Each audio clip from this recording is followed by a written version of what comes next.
रहे हैं वो लोग, सही बात है कि वो लोग इस चीज़ से अनजान थे।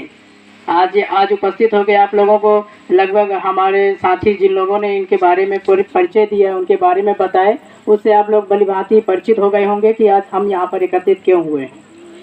मैं आप लोगों को बताना चाहूँगा कि मैं बड़वारा से हूँ। बड़वारा जनपद पंचायत, ललित सिंह धुर्वे लिखता हूँ। मैं भी आप ही की तरह आदिवासी समाज में जन्मा हुआ हूँ।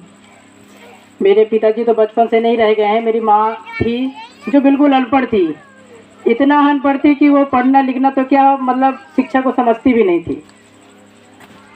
मेरे समाज में सभी पीने खाने वाले लोगों में से थे। मैं भी था उन्हीं के बीच में, क्योंकि बता चुका हूँ कि मैं भी उसी समाज से हूँ। क्योंकि मैं पढ़ना चाहता था, मैं ये सब नहीं जानता था कि बिरसा मुंडा कौन है, हमारे समाज क्या है, हमारे समाज की संस्कृति क्या है, हमारे समाज का धर्म क्या है, हम क्यों जी रहे हैं, हम क्या कर रहे हैं, क्या आगे करना है, क्या नहीं करना है। क्या ऐसा है कि मेरे पिताजी पीते खाते चले गए, क्या एक दिन मैं भी ऐसे चला जाऊंगा।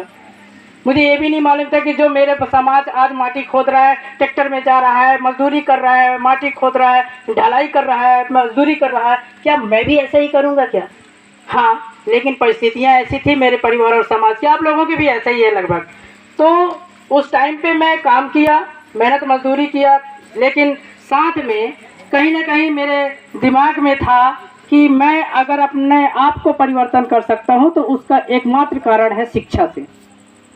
मैंने उसको काम करते गया, मेहनत मजदूरी करता गया, पढ़ता गया, और पढ़ते पढ़ते जैसे ही ऊंची क्लास में पहुंचा तो कुछ सहायता परिवार से तो नहीं मिल पा रहा था, लेकिन सरकार के माध्यम से जो छात्रवृत्ति मिलती है, आप लोग सभी लोगों को मालूम होगा, और यहाँ पे उपस्थित सभी लोगों को यह भी मालूम होगा कि उनके बच्चों को 2-2 साल से अभी छात्रवृत्ति नहीं मिली होगी। पर उसी छात्रवृत्ति से मैं पढ़ना चालू किया, और आगे चलते चलते मुझे ये पता चला कि वो छात्रवृत्ति मुझे मिल कहाँ से रही है, सरकार दे कहाँ से रही है। बाद में पता चला कि हम लोग आदिवासी जाति के हैं, और हम लोगों के लिए बाबा साहब अम्बेडकर जी ने जो संविधान बनाया है उससे यह निर्धारित किया है कि यह ऐसी जाति जो बहुत पिछड़ी हुई है, उन जातियों को आगे बढ़ाने के लिए, शिक्षा ग्रहण करवाने के लिए, शिक्षा प्राप्त करने के लिए उनका परिवार, उनका आर्थिक स्थिति ठीक नहीं रहती है, इसलिए हम उन्हें सरकार के माध्यम से कुछ छात्रवृत्तियाँ उपलब्ध करवाएंगे, जिससे उन बच्चों को पढ़ने में सहायता मिलेगी। हालांकि मेरा समाज आज भी उस छात्रवृत्ति का सही उपयोग नहीं कर रहा है। हालांकि मैं ये भी जानता हूं कि मेरा समाज आज भी, बच्चे तो ना सही, लेकिन उनके पिता भी उस छात्रवृत्ति का सही उपयोग नहीं कर रहे हैं। पर मैं उसका सही उपयोग किया और पढ़ लिख कर आप लोगों के सामने आज उपस्थित हुआ। बड़वारा से चलकर मैं जब बिजराहगढ़ में नौकरी करने लगा तो करते करते मुझे समझ में आया कि मेरा जो कर्तव्य है, मेरा कर्तव्य, मुझे नौकरी तो मिल गई है, अब मेरा घर तो चले गई, कोई नहीं रोक सकता, मेरी नौकरी कोई नहीं छीन सकता, या मेरा जो वेतन मिल रहा है उसे कोई नहीं छीन सकता, लेकिन मेरा इतना ही कर्तव्य नहीं है।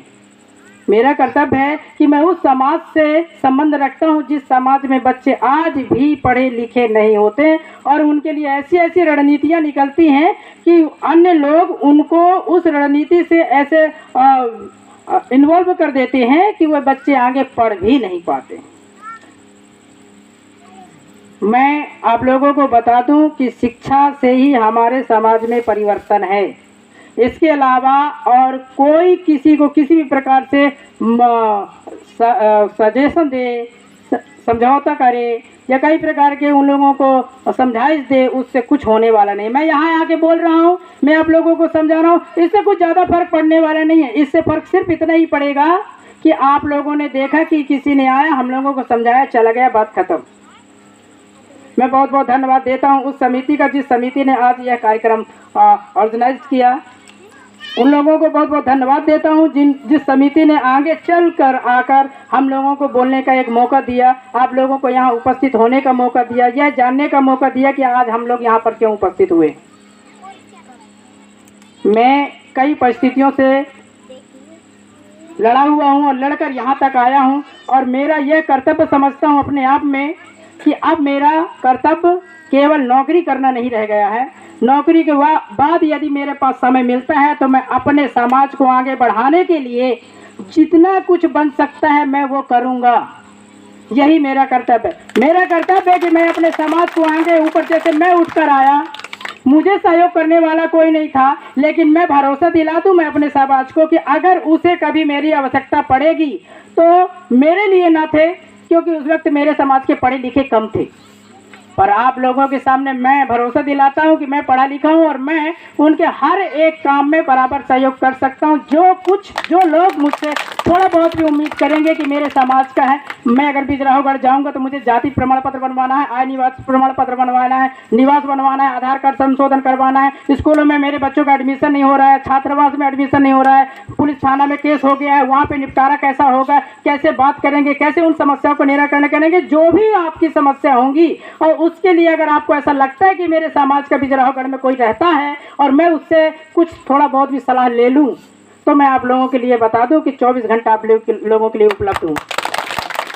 बस यही कहना चाहूँगा अपने समाज को कि धन्यवाद।